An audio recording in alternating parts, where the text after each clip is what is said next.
Hello viewers, আজকের ভিডিওতে আমরা ষষ্ঠ শ্রেণীর বাংলা বিষয় নিয়ে আলোচনা করব। এই যে তোমরা প্রশ্নটা দেখতে পাচ্ছ, এই প্রশ্নটা হচ্ছে বরিশাল সরকারি মডেল স্কুল অ্যান্ড কলেজের প্রশ্নপত্র। তো এই প্রশ্নটা তোমাদের হুবহু আসতেও পারে, আবার নাও আসতে পারে। তবে একটা কথা, এখান থেকে অনেকগুলো প্রশ্ন তোমরা কমন পাবে, প্রায় 80% পর্যন্ত, মানে 80% পর্যন্ত তোমরা এখান থেকে কমন পেতে পারো। ওকে, তো অবশ্যই এই প্রশ্নটা তোমাদেরকে ভালোভাবে পড়তে হবে। দেখো তাহলে, তো এই প্রশ্নটা পরে তোমাদের আর সময় নষ্ট করলাম না, এমনি তোমরা দেখে নাও, স্ক্রিনশট দিয়ে লিখে রাখতে পারো এখান থেকে। আমি জাস্ট তোমাদেরকে শো করতেছি, একটু করে দেখে নাও এখান থেকে। তো এই যে 4 নম্বর, সম্পদ অশান্তির মূল কারণ হচ্ছে কি? সম্পদ অশান্তির মূল কারণে একটির ভাবগত সংলগ্নতা কোনটির সঙ্গে রয়েছে সেটা দেখে নিবে তোমরা। অবশ্য এগুলোর উত্তরও তোমাদেরকে শো করবো শেষে, আগে এগুলো দেখে নাও একবার। ঠিক আছে, এই যে প্রশ্ন সঠিক উত্তর। এরপর হচ্ছে এক কথায় উত্তরগুলো দেখে নাও তোমরা, এখান থেকে স্ক্রিনশট দিয়ে রাখতে পারো। তো আমি পরে এগুলো উত্তর দিব, আগে এগুলো দেখো। এক কথায় উত্তরের পর আসতেছে তোমার সংক্ষিপ্ত প্রশ্নগুলো দেখাবো এখন তোমাদের। দেখো সংক্ষিপ্ত প্রশ্নগুলো এখানে দেওয়া আছে। বার্ষিক যোগাযোগ কি? উদাহরণ দাও। রুকনুজ্জামান খান কত সালে শিশু কিশোরদের জন্য কি নামে একটি সংগঠন প্রতিষ্ঠা করেন? এগুলো আর কি। তো এগুলোর উত্তর শো করবো আমি একটু পরে, আগে প্রশ্নগুলো দেখে নাও। তো এগুলো পরে তোমাদের সময় নষ্ট করবো না, তোমাদের সময় আসলে মূল্য আছে। তো আমি এগুলো পরে তোমাদের সময় নষ্ট করতেছি না, জাস্ট তোমরা এগুলো স্ক্রিনশট দিয়ে রাখতে পারো। এরপর রচনামূলক প্রশ্ন দেখতে পাচ্ছ, এই যে দৃশ্যপটবিহীন দেখতে পাচ্ছ, এখানে 5টা প্রশ্ন দিয়ে আছে। রোজনামচা কি? রোজনামচা লেখার সময় কোন বিষয়গুলো খেয়াল রাখা উচিত? বাক্য কাকে বলে? বক্তব্যের লক্ষ্য অনুযায়ী বাক্য কথোপকথন কি? প্রত্যেক প্রকারের সংজ্ঞা ও উদাহরণ দাও। একটি বাংলা। আচ্ছা, পরে নিবে তোমরা এগুলা, পরে তোমাদের সময় কেন নষ্ট করবো। জাস্ট দৃশ্যপটবিহীনের পর আমরা দেখব দৃশ্যপট নির্ভরগুলো। দৃশ্যপট নির্ভর বাক্যগুলো একবার দেখো, আমি কয়েকটা পরে দেখাই তোমাদের। দৃশ্যপট নির্ভর, এই যে এগুলোই হচ্ছে দৃশ্যপট নির্ভর। এই যে প্রথম হচ্ছে, রাজু আজ 3 দিন ধরে স্কুলে অনুপস্থিত। রাজু হুজুর সালাম ও সাথী কিছুই বলতে পারছে না রাজু সম্পর্কে। এ নিয়ে শিক্ষকগণ আহাদ স্যার বেশ চিন্তিত। তিনি ভাবলেন রাজুর বন্ধুদের সাথে কথা বলে রাজুর বাড়িতে যোগাযোগ করবেন। তো উদ্দীপকের, আচ্ছা এটা পড়ে নেবে তোমরা, উদ্দীপক অনুযায়ী এই প্রশ্নগুলো তোমরা পড়ে নেবে, কেমন? এই প্রশ্নগুলোর উত্তর আমি এখন শো করতে যাচ্ছি। দেখো সবগুলো প্রশ্ন কিন্তু এখানে লেখা হয়েছে, ঠিক আছে? এখন আমরা এগুলোর উত্তর দেখবো। ওকে, তো আরো কিছু প্রশ্ন আছে এখানে। 19 দেখতে পাচ্ছ, তার মানে 22টা আছে, 20, 21, 22। তো 20, 21, 22টা একটু দেখাই তোমাদের। দেখো 19 নম্বর, এই যে এখানে যে প্রশ্নটা দিয়ে আছে, ঠিক আছে, এটা উত্তর সহ দেখাচ্ছে এখানে। তো আমি একদম পুরোপুরি দেখাই তোমাদেরকে।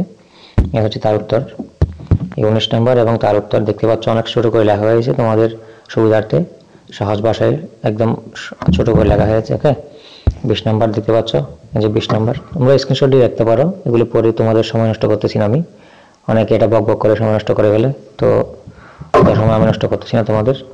তো এখানে দেখো এই যে প্রশ্ন, এই প্রশ্নের আকারে আমরা ক 2টা প্রশ্ন দেখতে পাচ্ছি এখানে। এই 2টা প্রশ্ন উত্তর দিব এখন। এই যে এটা হচ্ছে ক এর উত্তর দেখতে পাচ্ছ, আর এটা হচ্ছে ক নাম্বার উত্তর, ঠিক আছে? তো এগুলো স্ক্রিনশট দিয়ে রাখতে পারো তোমরা। স্ক্রিনশট দিয়ে নিলে আশা করি তোমরা একটু পরবর্তীতে শিখতে পারবে, ঠিক আছে? তো এখানে 22 নম্বরটা দেখো তোমরা, 22 নম্বরটা এখানে দেওয়া আছে। 22 নম্বরের উত্তরও কিন্তু এখানে রেখে রাখছি আমি। দেখো এই যে 22 নম্বর উদ্দীপকের যে দৃশ্যপট নির্ভর যে প্রশ্নটা, সেটার ক এবং খ প্রশ্ন, এই প্রশ্নের উত্তর হচ্ছে একদম ছোট ছোট করে লেখা হয়েছে, যাতে তোমরা সহজে শিখে নিতে পারো। অনেক সহজ ভাষায় কিন্তু লেখা হয়েছে এগুলো, তোমরা কয়েকবার পড়লে মুখস্থ হয়ে যাবে। তো 22 নম্বর দেখি আমরা। 22 নম্বর দেখতে পাচ্ছ, 22 নম্বরের উদ্দীপকটা, এই উদ্দীপকের আলোকে আমরা 2টা প্রশ্নের উত্তর এখানে রেখে রাখছি। উদ্দীপকটা তোমরা পড়ে নিবা, পড়ার পরে যে 1 এবং 2 এই 2টা তোমাদের উত্তর করতে হবে। তো এই 2টা উত্তর কিন্তু এখানে লেখা আছে, দেখতে পাচ্ছ 1 এবং 2, এই উত্তরগুলো দেখে নিবে, কেমন? তাহলে আমরা দৃশ্যপট নির্ভর প্রশ্নগুলো উত্তর পেয়ে গেলাম। বাকি রইল কি?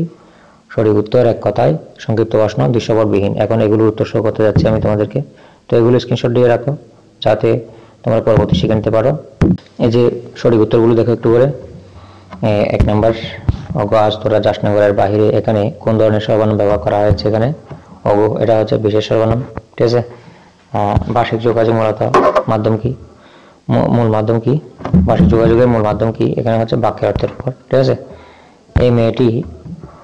এই মেয়েটির মাথা ভালো, ঠিক আছে। এখানে মাথা কোনতে ব্যবহার করা হয়েছে, মেধা অর্থে, মেধা মেধা ভালো, এটা বোঝাচ্ছে আর কি। এগুলো স্ক্রিনশট দিয়ে রাখো। এখানে 6টা 7টা, আমরা এখানে 10টা পর্যন্ত দেওয়া হয়েছে। এখানে দেখো 10টা সঠিক উত্তর এখানে দেওয়া হয়েছে তোমাদের, ঠিক আছে। এখন আমি এক কথায় উত্তরগুলো শো করবো, দেখতে পাচ্ছ এক কথায় উত্তরগুলো এখানে স্ক্রিনশট দিয়ে রাখতে পারো তোমরা। এগুলো পড়লে তোমাদের অনেক সময় নষ্ট হয়ে যাবে, তো অত সময় নষ্ট করবো না তোমাদেরকে অবশ্য রাতে পড়তে হবে এগুলো।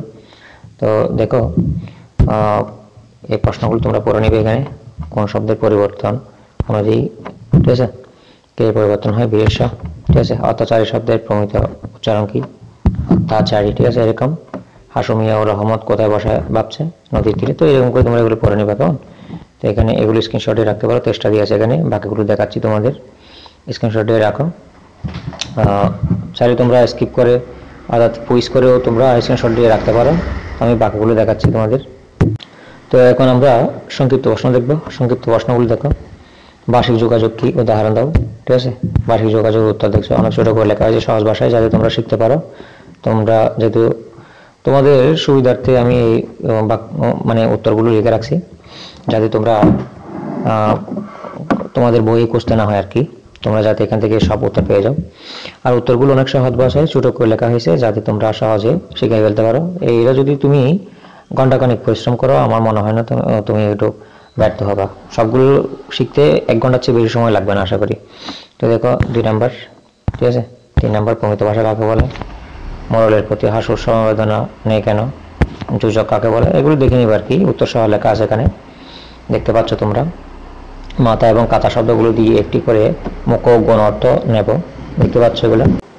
তো দেখো আমরা এরপর একটা দেখি একটু করে। 7 নম্বর হচ্ছে দুটি জ্যোতিচিহ্নের নাম এবং ব্যবহার লেখো। এখানে লেখা হয়েছে কমা দ্বার দিয়ে। তো 8 নম্বর, 9 নম্বর, এরপর আমরা সর্বশেষ 10 নম্বর দেখতেছি, ঠিক আছে। সংক্ষিপ্ত প্রশ্ন তো দেখা হয়ে গেল।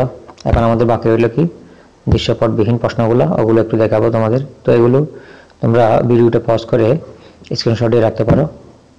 তো দৃশ্যপটবিহীন প্রশ্নগুলো দেখো। রোজনামচা কি, রোজনামচা লেখার সময় কোন বিষয়গুলো খেয়াল রাখা উচিত, এগুলো আর কি। এই যে বিষয়গুলো, এই যে লেখার নিয়ম, সুনির্দিষ্ট নিয়ম, তো এগুলো অনেক সংক্ষেপে সুন্দরভাবে লেখা হয়েছে, যাতে তোমরা সহজে শিখতে পারো এবং ফুল মার্কস নাম্বার পাও তোমরা। তো আশা করি এগুলো যে কোনো 6ষ্ঠ শ্রেণীর যে কোনো শিক্ষার্থী এটা শিখতে পারবে। তুমি যত উইক হও না কেন পড়ালেখায়, এগুলো শিখতে পারবে আশা করি। আশা করি তুমি একটু মনোযোগ দিয়ে পড়বে আর কি, যে কোনো স্টুডেন্ট সহজে শিখে ফেলতে পারবে, ঠিক আছে। বাক্য কাকে বলে, বক্তব্যের লক্ষ্য অনুযায়ী বাক্য কত প্রকার ও কি কি, প্রত্যেক প্রকার উদাহরণ সহ দিতে হবে। এই যে বাক্যটা, বিবৃতি বাক্য, প্রশ্নবোধক বাক্য, অনুবাচক বাক্য, এগুলো একটা ছোট ছোট উদাহরণ দিয়েছি আমি এখানে, উদাহরণগুলো দেখবা, ফুল মার্কস নাম্বার কিন্তু তোমরা পাবে। তো এক একটি বাংলা অক্ষর এক একটি বাঙালির জীবন, উক্তিটির ব্যাখ্যা এখানে লেখা আছে, এটা পড়ে নিবা। একটা এখানে লিখতে হবে, মনে করো তুমি 6ষ্ঠ শ্রেণীর শিক্ষার্থী, তোমার বিদ্যালয়ে 3 দিন ব্যাপী একটি বিজ্ঞান মেলার আয়োজন করা হয়েছে। উক্ত মেলার উদ্বোধন অনুষ্ঠানের জন্য একটা আমন্ত্রণপত্র তৈরি করো। তো আমন্ত্রণপত্রটা আমি অনেক ছোট করে লিখছি, যাতে তোমরা সহজে শিখে ফেলতে পারো, এভাবে দিবা। তো স্কুলের নাম, এটা বরিশাল সরকারি মডেল স্কুল, যদি তোমাদের স্কুলের নাম দিবা বরাবর। তো তারিখে দিবে এখানে ওরে, তারপরে স্কুলের নাম দিবা বরাবর, প্রধান শিক্ষক, তারপর স্কুলের নাম, স্কুলের ঠিকানা, তারপর বার দিবা, ঠিক আছে। ওকে, সম্বোধন দিয়ে এই লেখাটা লিখে ফেলবা, এখান থেকে এতটুকু লিখবা, তাহলে হয়ে যাচ্ছে। তোমাদের স্কুলের নাম ঠিকানা দিয়ে লিখে ফেলবা আর কি, তোমরা জানো আশা করি। তো একটা হচ্ছে 15 নম্বর, আমার বাড়ি কবিতায় কবি তার অতিথিকে কি দিয়ে জলপান করতে চেয়েছেন ব্যাখ্যা করো, এই লেখাটা তোমরা লিখবা। তো আশা করি এই প্রশ্নটা সবারই উপকারে আসবে। এই প্রশ্নটা পড়লে তোমরা হুবহু পাও কিনা জানি না, তবে একটা কথা বলতে পারি, এখান থেকে অনেকগুলো প্রশ্ন তোমরা পরীক্ষায় কমন পাবে, প্রায় 70 থেকে 80% পর্যন্ত তোমরা এখান থেকে কমন পাবে। এটা কিন্তু মাথায় রাখবে, ঠিক আছে। তো এই প্রশ্নটা খুবই জরুরি। এই প্রশ্নের উত্তরগুলো অনেক সহজভাবে লেখা হয়েছে ছোট করে, যাতে যে কোনো 6ষ্ঠ শ্রেণীর শিক্ষার্থী শিখতে বেশি জুড়ে তোমার আধা ঘন্টা কি 1 ঘন্টা প্রয়োজন হবে, চেয়ে বেশি প্রয়োজন হবে বলে আমি মনে করি না, ঠিক আছে। তো এই ভিডিওর মতো তুমি যদি বাকি প্রশ্নগুলো পেতে চাও, তাহলে অবশ্যই চ্যানেলটি সাবস্ক্রাইব করবা এবং বেল বাটনটি অন করে দিবা, যাতে আমি নোটিফিকেশন ছাড়া মাত্রই তোমার কাছে নোটিশ পৌঁছে যায়। আর আমার ভিডিও সবার মধ্যে শেয়ার করবা, যাতে পরবর্তী তোমার বন্ধু বান্ধবরাও এগুলো সম্পর্কে জানতে পারে আর কি, ঠিক আছে।